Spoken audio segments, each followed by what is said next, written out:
Hello. So last week I was sick, and to be honest, I'm still a little stuffy. But I'm tired of drinking tea and sitting around. I want to get to tasting again. My palate feels pretty good, and we're gonna have some fun today. We're gonna do some American craft rum. So I got some stuff from Privateer and some stuff from Richland, and let's get into it. Alright, so no notes, all shot from the hip today. All right, Privateer first, probably. Not first in the lineup, but just kind of for discussion. I'm a little bit torn on Privateer, to be honest. So, on the one hand, they're outside of Puerto Rico, and in the world of American rum, do not forget about Puerto Rico. There's a lot of really cool stuff happening in Puerto Rico. Also some really god awful stuff coming out of Puerto Rico, but at least in the genre of rum produced in the parts of America not being held in some kind of, bullshit colonial limbo. Privateer is the most prominent rum producer in the U.S. at the moment. So that's cool. Like I want to root for them because I want the profile of American rum to be raised. And they're producing all their own stuff up in I forget exactly where, like the broader Boston area, which has a ton of history in rum production. A lot of it very ugly and unsavory, but Uh, the other side of it is they've lost recently a lot of the staff, the characters that made us all interested in Privateer in the first place, and they really seem to be chasing after, the bourbon crowd. Like they're really pushing forward on a wood forward profile, and I guess I can't really knock them for that on a kind of business perspective. I do kind of feel like the bourbon crowd can just go out and buy bourbon, so why not play different cards? But I mean that's what they're going with, and so that's Privateer. I'm supportive, but I'm torn. And then we've got an option from Richland here. Richland, a very very cool operation, more or less like farm to glass, so far as I can understand. They grow all their own cane in Georgia. They harvest it, distill it themselves. Very, very cool operation. Now, the running theme here is not just American craft rum, it's also like weird casks. So, both of these privateers, the Nautical Dawn and the Nautical Twilight, both distiller drawers. So, that's their term for single casks. These are both Calvados casks, or Calvados finishes, I should say. And this Richland was aged in a ex-milk stout cask from, who is this from? I wrote it down. From Terrapin, really cool beer company. This is a Seelbach exclusive. So, yeah, milk cask, cane syrup, cane juice, rum. I am skeptical, but let's run with it. Let's see what happens. Start with the Seelbach. I think this is the lowest proof of the bunch at 58.16%. I will put further information down there so you can read. All right, let's get to it. On the nose. Beer casks are something I have been torn about in the past, but I gotta say this is not throwing any like yeasty unpleasantness at me. I'm getting a lot of s'mores on this, like a lot of like burned marshmallows, graham crackers, dark chocolate. Straight up molasses, really. Not blackstrap. This is like, lightly refined molasses, baking molasses. some dried fruit, black pepper, certainly. What's in what kind of dried fruit? I would say figs, most definitely. Like really, really dried out, kind of slightly stale figs, but nice. Also, like, yeah, like so it's dried fruit, but it's dried fruit that has kind of been sitting in the back of your cabinet for like 4 or 5 years. You've totally forgotten about it until you needed to throw it into like a some recipe you were doing, and then you were like, oh, can I still use these? And they're like, it's a little dried out, but nice. Uh, actually, I mean, so far I'm delighted that I'm not like repulsed by this with like milk cask. Um, I'm actually getting some rancio notes, to believe it or not. I'm getting some like old like old furniture, like 150-year-old, you know, furniture from the old world. That's kind of what this smells like.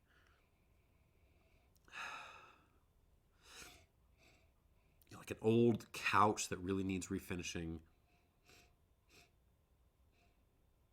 And the pepper is really crawling in now that I'm smelling more of this. Or now that it's opening up in any case.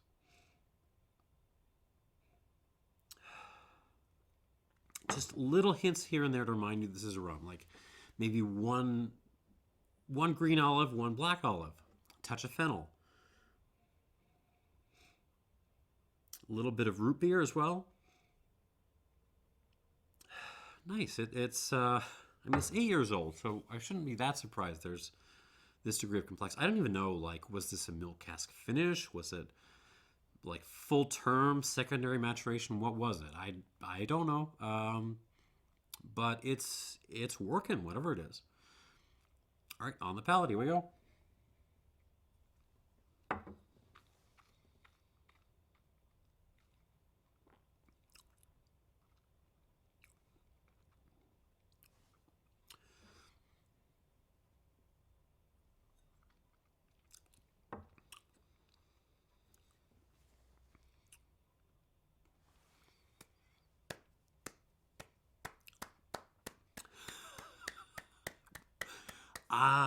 Yeah.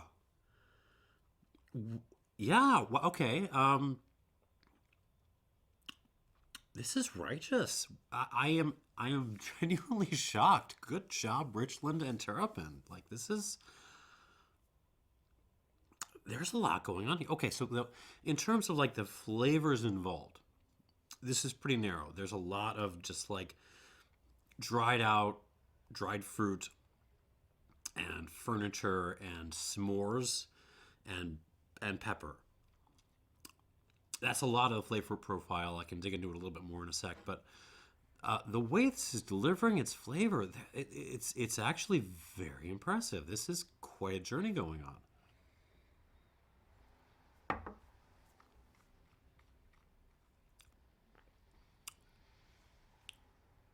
Yeah, arrives on figs, prunes, dates, um, and then it just kind of expands through the mouth into like those kind of burned marshmallow, dark chocolate, like craft root beer, like really, really, really bitter root beer, old furniture. Yeah, wow, this is good. This is actually very, very, very good. One more time. I might do this a couple more times, actually.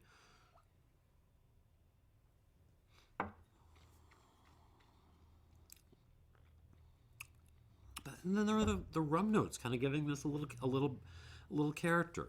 The fennel, mixed olives, little touch of brine.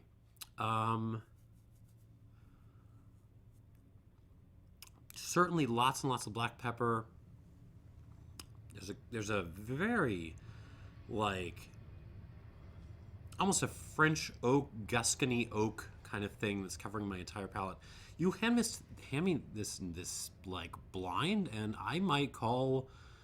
I don't know if I would call Armagnac, but I would think French oak maturation. That's really how this is presenting itself.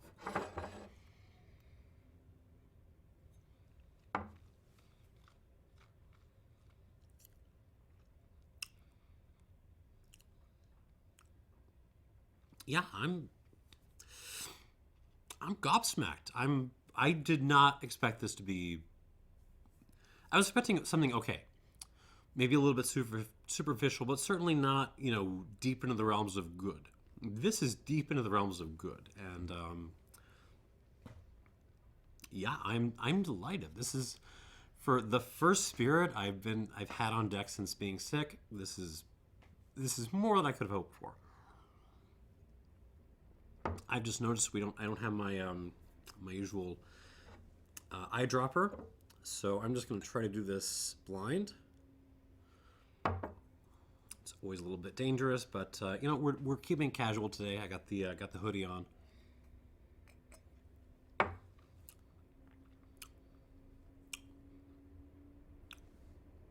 think it's about right. In terms of the addition of water. Yeah, wow. Really nice. Well done, Richland. Well done, Seelbach, for picking this. I have no idea what this would retail for, but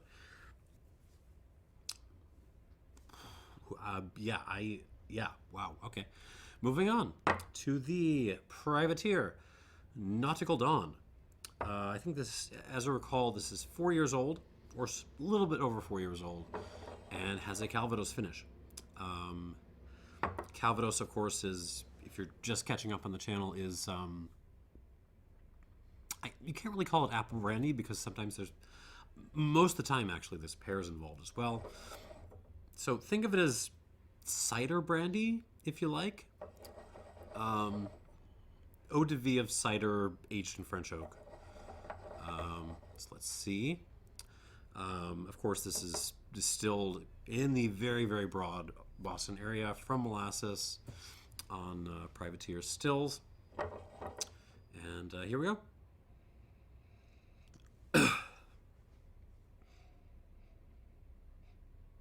On the nose, I am not initially getting really any overt appley or perry sorts or cidery sorts of notes. It certainly doesn't smell like a Calva to any degree. It just smells like a pretty solid privateer. I am getting like again, root beer, but also Coca-Cola, or really not even Coca-Cola. This is like cola cubes or cola candies mixed with a lot of fennel, little hints of salted licorice, black olives, vanilla, black pepper, a little, what is that? There's a little bit of a yeasty thing as well. Almost like a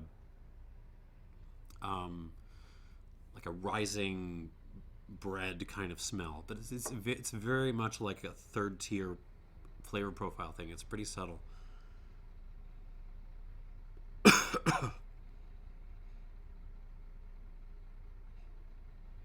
Actually, you know what that note is? It's like it's the same note I sometimes get in Koval here just in Chicago. That really intense, like you just walked into a bakery in the wee hours of the morning kind of thing. It's just toned back like an order of magnitude. It's kind of that same note. Okay. Not super duper complex, but smells nice on the palate.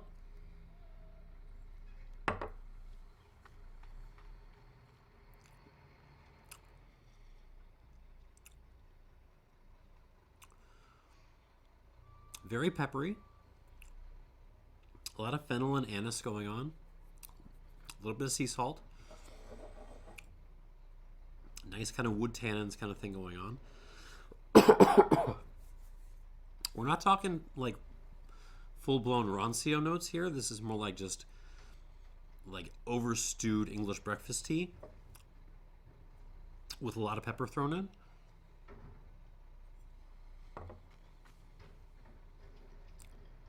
Oh, cumin as well. That's nice. And then most of the notes beyond that are root beer, sassafras, cola cubes, once again.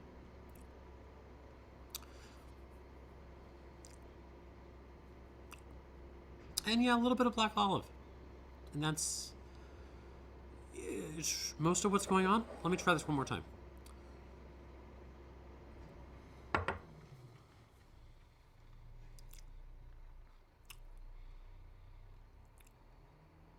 If I go hunting for it, and as long as we're talking about what I would pick up on blind, this is not an I would really pick up on blind. But if I go hunting for it, there is a little bit of apple cheese here. There is a little bit of like Lithuanian boiled down, like apple toffee stuff. That's apple cheese. Very much like a third tier subtle background kind of characteristic, but it's kind of there. So very much on par with what I expect from Privateer. It's very clean, very well made. Is it super challenging me? Not so much. But you know, let's add some water. We'll come back to it.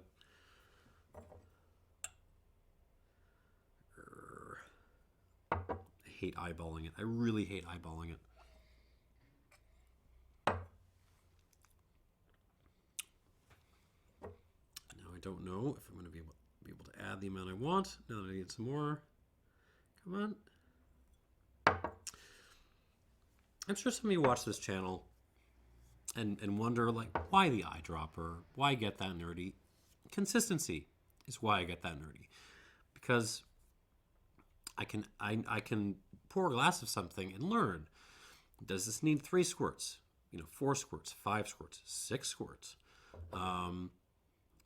Or, where in that range does this spirit feel most comfortable?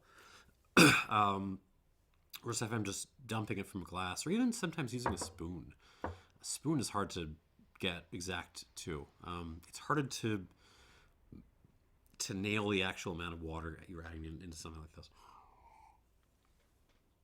Anyways, let's come back to that. Moving on to the Nautical Twilight. 59.5% alcohol, so 0.5 stronger than the Dawn, but basically the same stats. These are sister casks. So again, 4 years, and some change old with a Calvados finish. And let's see what we got here on the nose. Come on.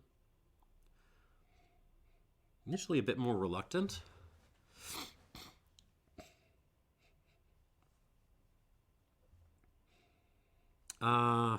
So I'm still not really getting overt Calva notes on this,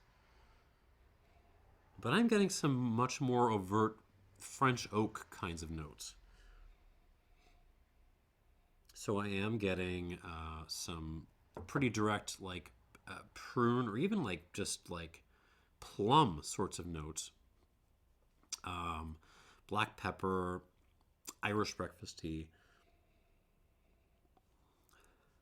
And a lot of the rest kind of shades into the previous glass. So root beer, cola, or cola cube, whatever.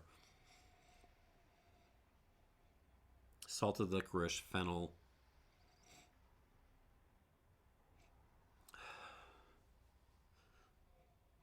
Kind of a nice, like, not really a campfire note, almost like a campfire ash sort of note. So, the smell of a campfire, like the morning after it's gone out. Yeah, a little bit of an ashy kind of thing. It's nice. And burley tobacco, actually. It's a nice, like a burley flake kind of thing.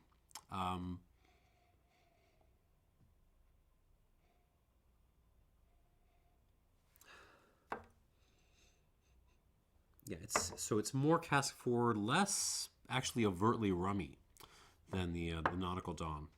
Let's see what happens on the palate.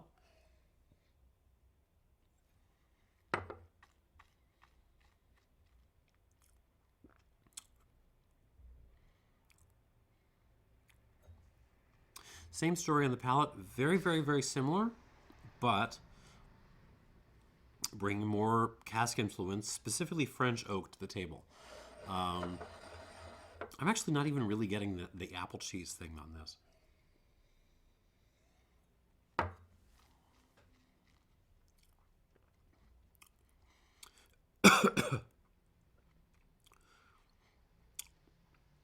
Really nice mouthfeel. Just kind of takes over my entire mouth with black peppery, overstewed tea bitterness. Yeah, no problem on that end of things. And this is something you can get if you are doing a finish in a fairly aggressive, fresh oak. You can get that kind of huge hit of just very, very tannic mouthfeel. That's kind of what's going on here. Beyond that, let me see.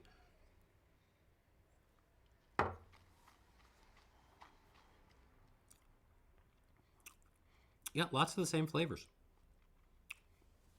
Root beer, cola, fennel,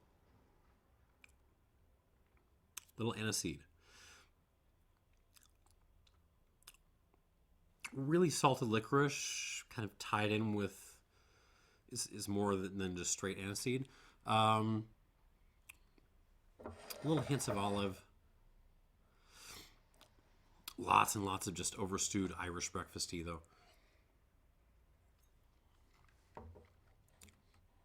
I mean, it's good. Got good mouth feel, mouth length, finish.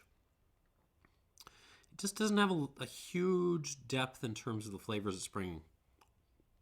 And I know that I said that also in terms of the Richland, but this is that problem at, you know, the next stage.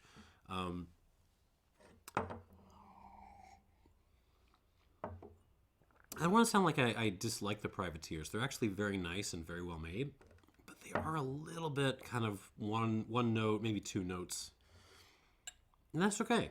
I don't know what the pricing is on this. Let's give this some water. We'll come back to it.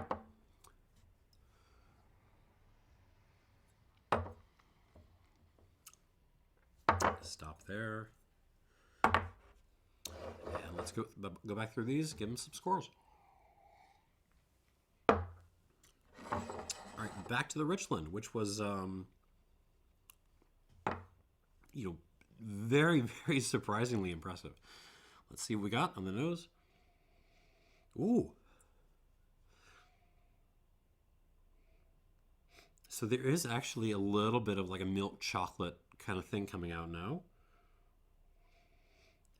And also like what is that? Like a sour berry kind of thing, like raspberry. There's totally a raspberry thing coming out now. Yes, milk chocolate raspberry. A lot of the notes of the other notes are still there, but those are the new things I'm picking up on.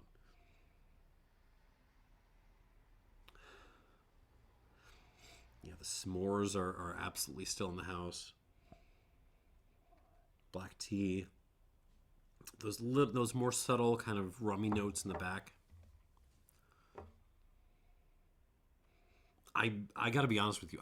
If you sat me down and were like, so between the Calvados casks and the like something aged in milk stout cask, which you can prefer? I would probably not have said the milk stout cask, but here I am, kind of jamming more with this. All right, let's see what happens on the palate.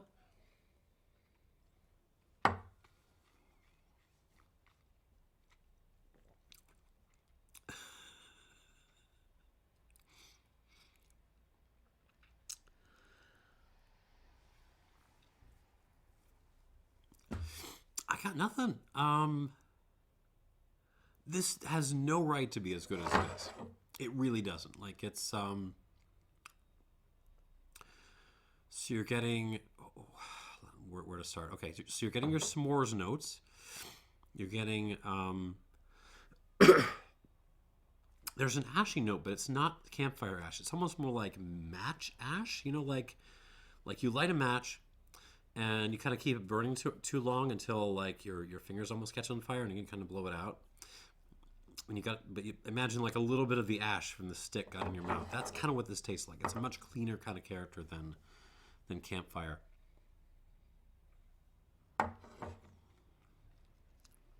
But on top of that, molasses, root beer. That little gesture towards raspberry. What the hell is that? On the palate, it's much less like I'm biting into a raspberry fruit. It's almost more like a raspberry eau de vie kind of thing that's happening. One thing that does happen with water is the wood kind of lets off a little bit. It's I can still feel that it's there, but it's just not, attacking my mouth and on the finish as much as it was before I added water. That being said, I don't really know how much water I added, so who knows.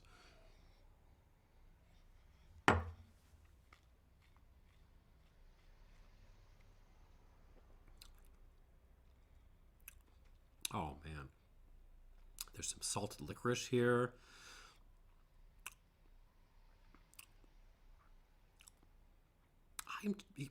I'm totally into this. Like if I could get this at a reasonable price, I would own a bottle of this.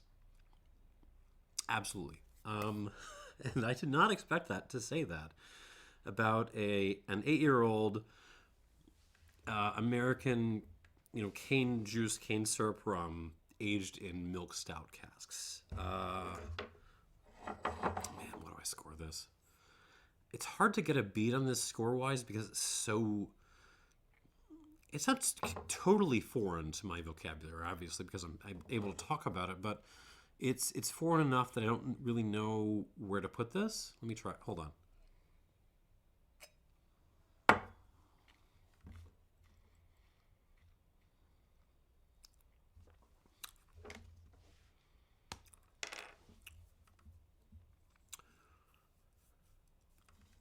I'm going to call this an 87.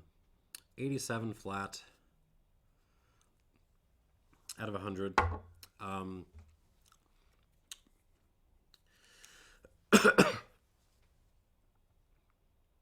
No, it's more like I don't know if it's me settling on an 87, more like saying 88 feels too high, 86 feels not generous enough. So it gets an 87 by kind of process of elimination. Yeah, wow. Not something that was on my radar, but that's good stuff. Best surprise of the year so far. I know we're only like less than a month in, but yeah, nice. Right, moving back to the Privateer Nautical Dawn. Now with water. Given the way these are made, I don't expect water to change them that much, but let's see. Water hasn't changed this that much. Yeah, still very much on the oakiness, the root beer, the cola.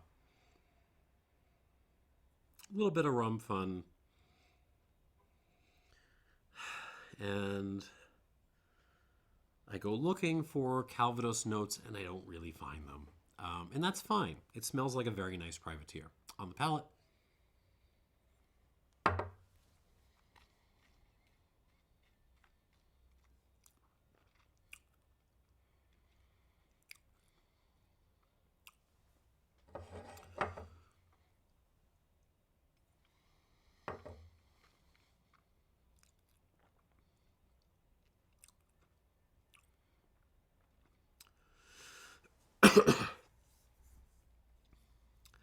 Again, mostly the same. Maybe a little bit more pepperiness to this with water, but yeah, mostly the same. I like this. I do actually like this. It's not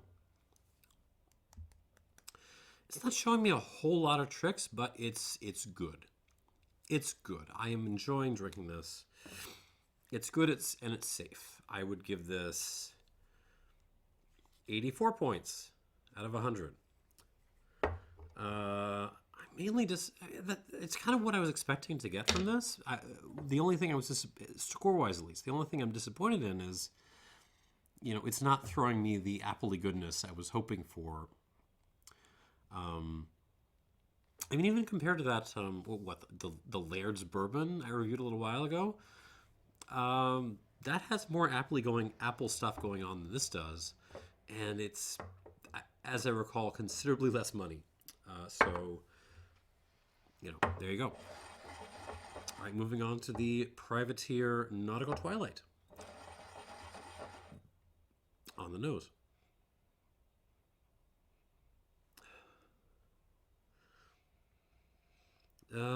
Again, mostly the same as it was. It smells like the previous glass, but with more French oak, with more woodiness involved. Yeah, the figs and the prunes are really kind of having a field day here.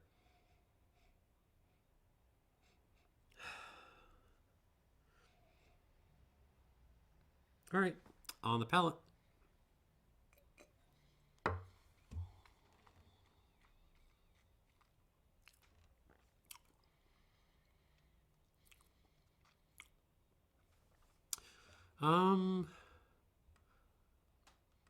Yeah, it's this one's a little bit more grippy and a little bit more mouthfeely. I think it's just because it got more oak influence.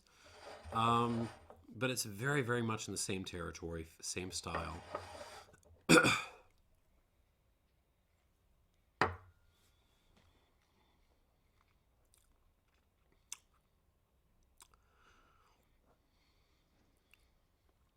I don't know. I feel like if you're a Privateer fan, first of all, you probably love the oaks. I feel like the Twilight has a little bit more of the oaks than the Dawn is. You'll probably love them both, but I would give the Twilight a bit of a nudge. Let's call this an 84 plus. I still don't want to score it out of the park, but it's a nice rum.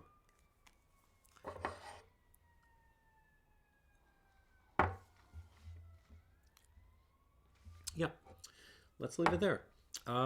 So yeah, the one that I really honestly kind of threw into the flight because I had it and it was kind of a last minute thing. This is actually my favorite of the bunch. If you see X Milk Cask Richland out there for a good price, overcome your hesitance. Give it a shot, man. Good stuff. And the Privateers are very nice too. Thanks for watching and cheers.